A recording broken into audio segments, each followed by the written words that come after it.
berkata kepada, kalau tidak salah, Mu'adz bin Jabal atau sahabat yang lain. Jadi kata Rasulullah SAW kepada sahabat ini, di saat banyak orang yang peduli terhadap, yang selalu setiap saat itu memikirkan dan ingin mendapatkan harta duniawi. Jadi saat Anda melihat orang itu orientasi hidupnya berpusat kepada harta, kepada materi, dan itu saja perhatiannya, dan itu saja orientasi hidupnya, maka hendaknya Anda jangan lupa doa yang aku ajarkan ini. Jadi di saat Anda menyaksikan orang kepeduliannya cuma aja pada harta, gak pada yang lainnya, gak pada ibadahnya, gak ada ketaatannya, gak ada pada dakwahnya, perhatikanlah 4 kalimat yang 4 doa yang aku ajarkan kepadamu ini. Ini yang diajarkan oleh Rasulullah SAW, yaitu Allahumma inni as'aluka tsabata fil amr wal azzi wa as'aluka Allahumma inni as'aluka tsabata fil amr wa as'aluka azimata rusyd wa as'aluka mujibati rahmatik wa azaima maghfiratik wa as'aluka syukra nikmatik wa husna ibadatik wa as'aluka qalban salima wa lisanan shadiqan wa as'aluka min khairi ma ta'lam wa astaghfiruka lima ta'lam innaka anta allamul ghuyub. Jangan lupa ini di saat Anda menyaksikan orang cuma hanya peduli dan orientasi hidupnya cuma berhenti pada urusan duniawi, yaitu Allahumma inni as'aluka tsabata fil amr. Ya Allah, berikanlah kami ini sabar, keteguhan, ketegaran dalam urusan agama. Fil amr itu sering sekali diartikan agama. Makanya kan Rasulullah mengatakan ahdatha fi amrina ay fi umuriddin. Allahumma inni as'aluka tsabata fil amr, keteguhan di dalam atau di atas ajaran agama.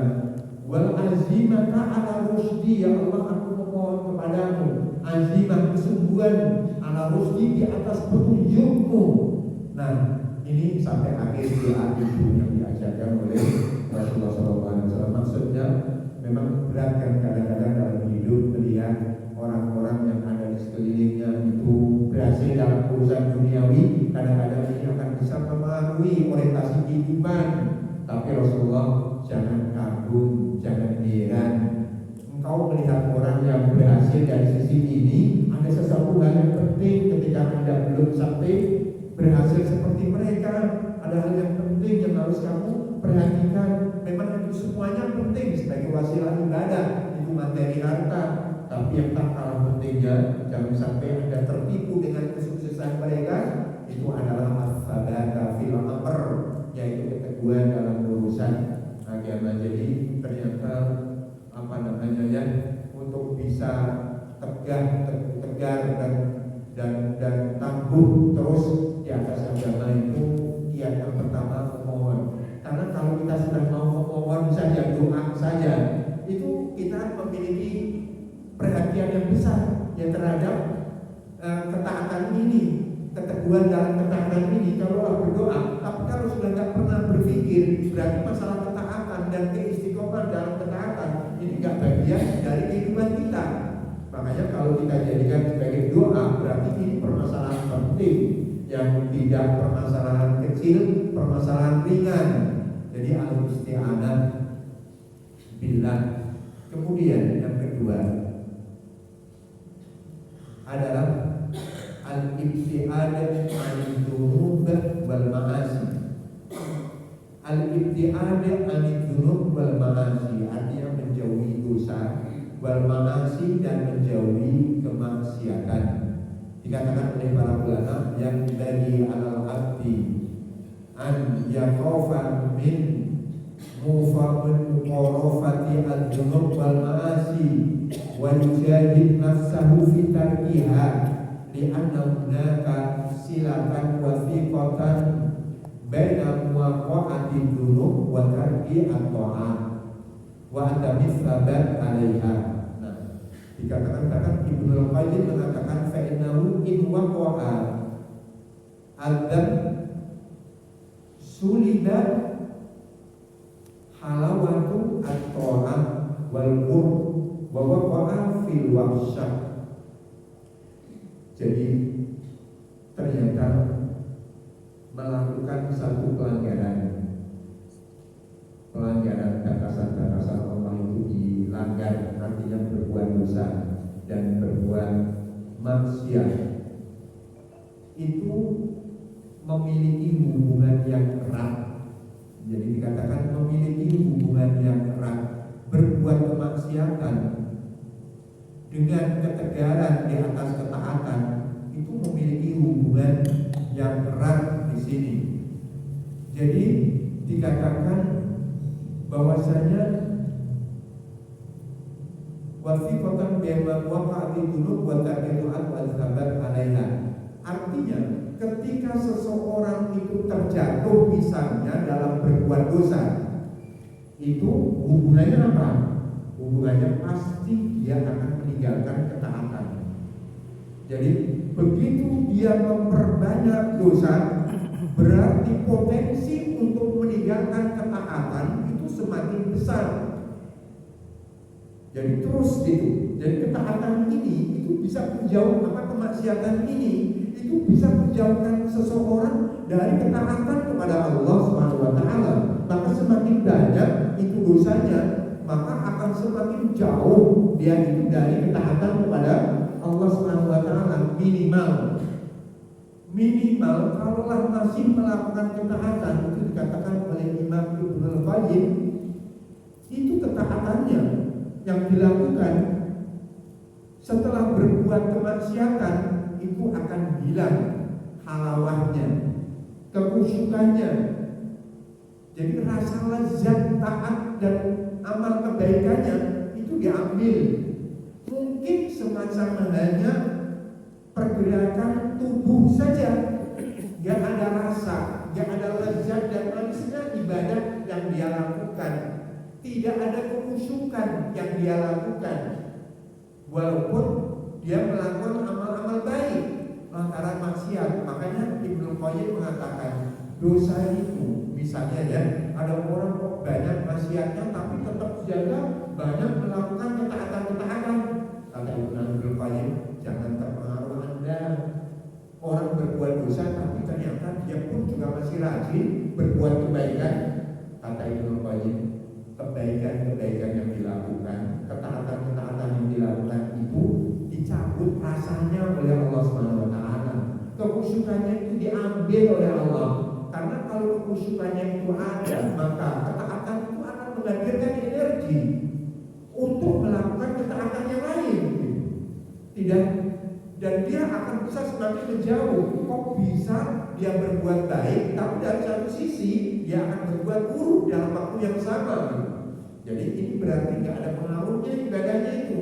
Karena kalau ibadah itu benar cara pelaksanaannya, kemudian juga dilakukannya dengan khusyuk, itu akan berpengaruh dalam kehidupan konkretnya.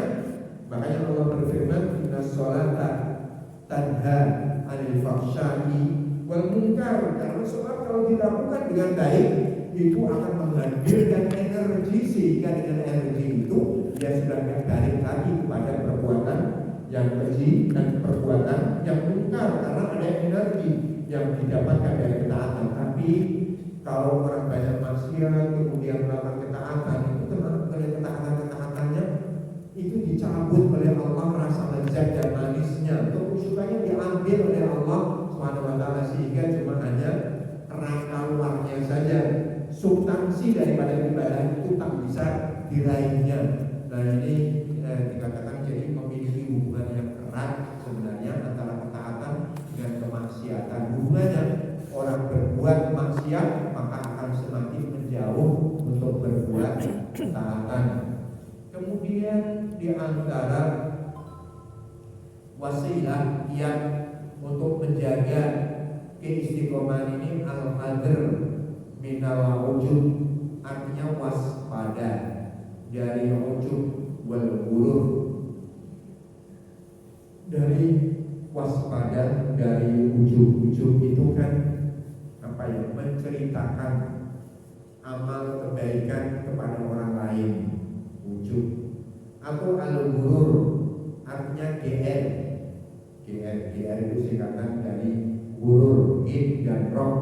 Gurur kalau di kita disingkat GR gitu kan ya, gede rasa, jadi sudah merasa banyak amal-amal kebaikannya, jadi kita waspada terhadap penyakit ini, waspada terhadap penyakit ujub, yaitu amal kebaikannya kepada orang lain. Memang saat melakukan amal kebaikan itu tak riak, tak ada riaknya, tapi setelah dia aman melaksanakan ibadah dari penyakit riak, nah kemudian sesudah melakukan kebaikan, kemudian gak kuat dia, sehingga diceritakanlah kebaikan-kebaikan, kecuali kalau niatnya ingin mengajak orang lain untuk berbuat kebaikan, maka itu tak apa-apa. Tapi kalau sekedar hanya pamer kebaikannya, ini berbahaya, ini yang akan membuat orang itu gak bisa bertahan dalam kebaikan. Jadi dijauhilah penyakit GR, merasa punya banyak ketaatan. Jadi kita hendaknya tak pernah merasa punya banyak dari amal-amal baik, itu yang untuk menjaga ketaatan. Karena kalau sudah merasa GR punya banyak amal, ya sudah menganggap cukup, gak mau menambah lagi. Itulah rupanya kalau kita perhatikan ya, kenapa setiap kita sebagai hamba Allah, sebagai seorang mukmin, habis melaksanakan amal-amal, bahkan amal yang terbesar, itu kita tidak boleh membanggakan amal itu, bahkan diminta oleh Allah untuk beristighfar. Kan begitu banyak di dalam ayat-ayat Al-Quran maupun dalam hadis-hadis Rasulullah, sehabis melakukan ketaatan justru malah diperintahkan untuk istighfar. Tidak justru malah baca alhamdulillah terselesaikan juga ya amal kebaikan, enggak, malah justru untuk istighfar. Rasulullah SAW yang habis melakukan kerja besar, yaitu memberikan peringatan kepada kaumnya akan azab Allah jika tidak mau masuk Islam, dalam surat Al-Muddathir, ya ayyuhal muddathir qum fa'anzir wa rabbaka fakabbir wa thiyabaka fatahhir warrujza fahjur wa la tamnun tastakfir. Ini kan Allah berfirman wa la tamnun tastakfir. Ini ayat yang didahului dengan qum fa'anzir, bangun, bangkitlah Muhammad, kau berikan peringatan itu kaummu agar supaya mau beribadah kepada Allah, beri peringatan akan azab Allah mereka kalau nggak mau masuk Islam. Nah ini kan amal-amal mulia berdakwah seperti ini. Tapi setelah itu Allah ingatkan Rasulullah, wala tamnun tastakfir, janganlah kau merasa telah berkontribusi. Jadi Rasulullah SAW dilarang oleh Allah, jangan merasa kau telah berkontribusi kepada Allah. Ya Allah, ini aku telah membantu agamamu, kalau tidak aku bantu, gak akan ada yang menolong agamamu. Rasulullah dilarang oleh Allah merasa berkontribusi, wala tamnun tastakfir, kemudian kau merasa telah berbuat banyak, jangan seperti itu. Wahai Rasulullah SAW, ini Rasulullah orang yang terbaik saja masih diingatkan oleh Allah, jangan sampai kita terkena penyakit sudah banyak amal-amal kita. Jangan merasa banyak untuk berkontribusi. Kan taknun itu ya, maknanya banyak sekali, tapi di antara makna ini adalah kau telah merasa berkontribusi kepada Allah Subhanahu wa taala. Makanya kadang-kadang ada orang yang saking semangatnya ya, perusahaannya kerjanya nanti sekian persen ini adalah udah biasa aja, nanti kalau berhasil bisnis ya di antara usaha kita apa namanya, kita sedekahkan di jalan Allah. Gak usah kita menamai perusahaan saya perusahaan Allah, gak usah seperti itu. Tapi ada orang yang seperti itu karena Allah kaya kok. Gak dari engkau baik seorang pengusaha juga Allah punya cara yang lain untuk mencukupinya. Jadi niatkan saja, ya Allah, kalaulah kau berikan kemudahan dalam usahaku, maka aku akan ikut andil seperti itu. Nah, jadi khawatir diuji oleh Allah Subhanahu wa Ta'ala sampai menyebut-nyebut ini adalah miliknya Allah semuanya. Kan orang mungkin saja diuji nanti suatu saat kan. Jadi inilah penting buat kita tidak pernah merasa berkontribusi banyak kepada Allah Subhanahu wa Ta'ala. Bahkan Allah itu yang harus kita yakinkan pada diri kita. Allah itu gak butuh kita. Makanya ketika Allah Subhanahu wa Ta'ala berfirman, in ahsantum li anfusikum, kalau engkau itu berbuat baik, maka yakinilah baikmu itu untuk dirimu sendiri, bukan untuk Allah Subhanahu wa Ta'ala.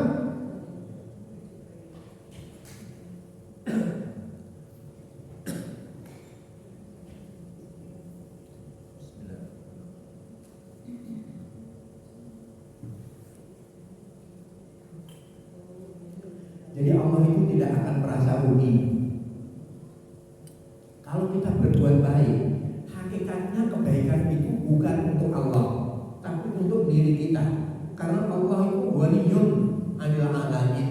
Allah itu maha kaya dari seluruh makhluk yang ada di alamnya ini, di jagat raya ini. Tidak butuh Allah dari hambanya.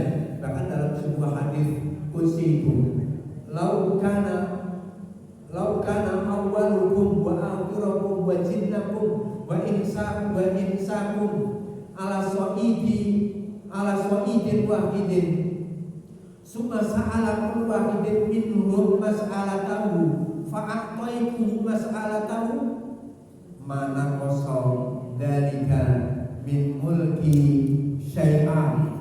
Kalau seandainya makhluk manusia ini sejak awal sampai akhir, makhluk dari jin, manusia dan jin, ini setiap masing-masing dari mereka, mulai makhluk pertama sampai makhluk terakhir, jin, manusia, itu minta setiap mereka saya kabulkan permintaannya. Jadi setiap mereka itu dikabulkan permintaannya, mana kosong dzalika min mulki syai'ah. Yang demikian ini enggak akan sedikit pun mengurangi akan kekuasaanku, kerajaanku. Jadi Allah sangat amat kaya.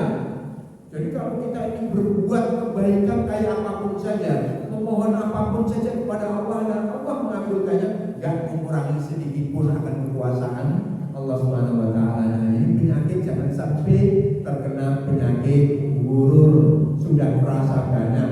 Makanya nikmat sekali manakala kita dipanjangkan umur oleh Allah Subhanahu wa Ta'ala, bahasa kita untuk menambah, masih ada kesempatan untuk menambah amal soleh, bukan untuk membantu Allah Subhanahu wa Ta'ala.